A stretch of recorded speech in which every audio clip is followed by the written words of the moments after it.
Okay, so I'm still trying to summarize this book in my own words. It's about God, as you know. So the first question was why? And in a letter to my friend, famous Irish writer and filmmaker and carver Bob Quinn, I wrote, atheism is a negative proposition which goes against the logical necessity of cause and effect.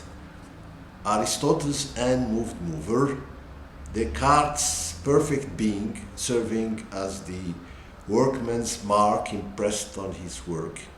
It even goes against Darwin's opinion that the most influential people in history were believers.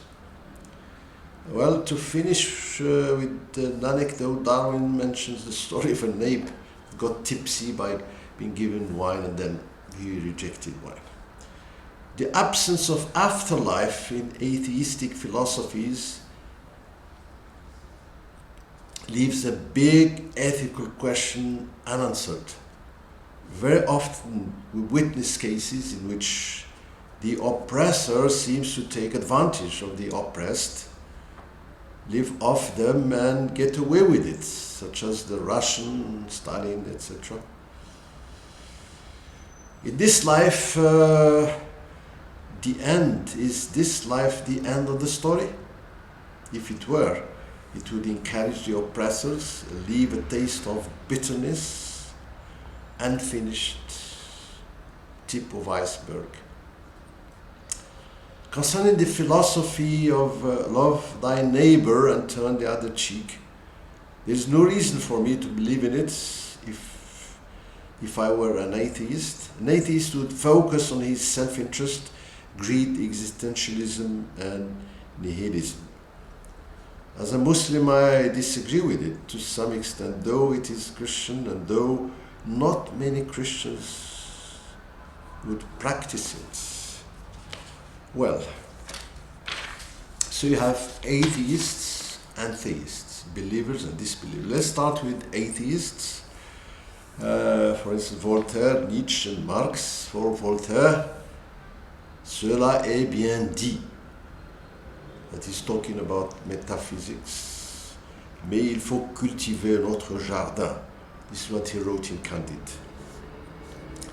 For Nietzsche, God is dead. But still he wrote Les croisés ont combattu quelque chose devant quoi il lui était plus séant qu'ils se prosternassent dans la poussière, c'est-à-dire l'islam. For Marx, religion is the opium of the people.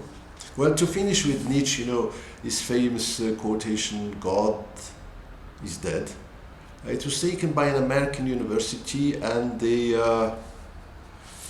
put it at the front door. But next morning they found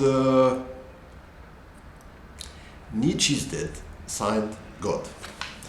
Okay, well, the first believers, if you like, or the most famous that I know of is Solzhenitsyn, Nobel Prize and a soldier and a priest.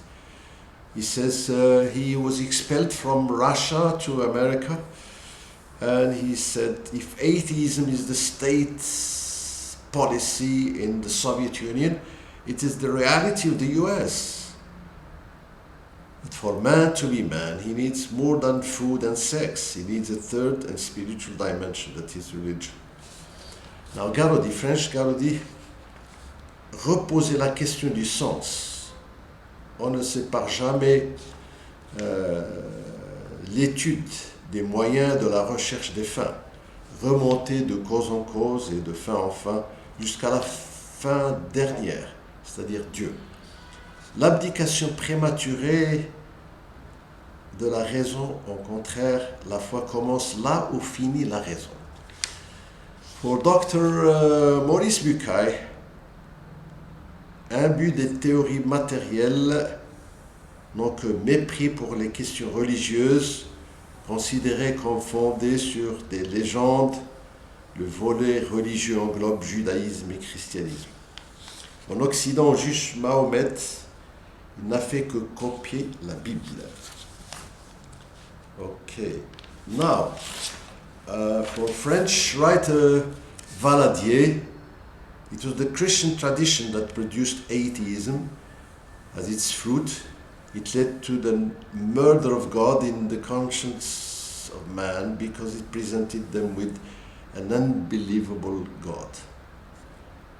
Da Vinci, the painter, the sculptor, La Joconde, these are like signs of the one who created such masterpieces. Also, when you look at the synchronization of air, water, food, this may push people to fear and pray God to save them. Well, the first, of course, you could consider anthropological evidence, the Rosary of the Catholics, the IRA in Ireland.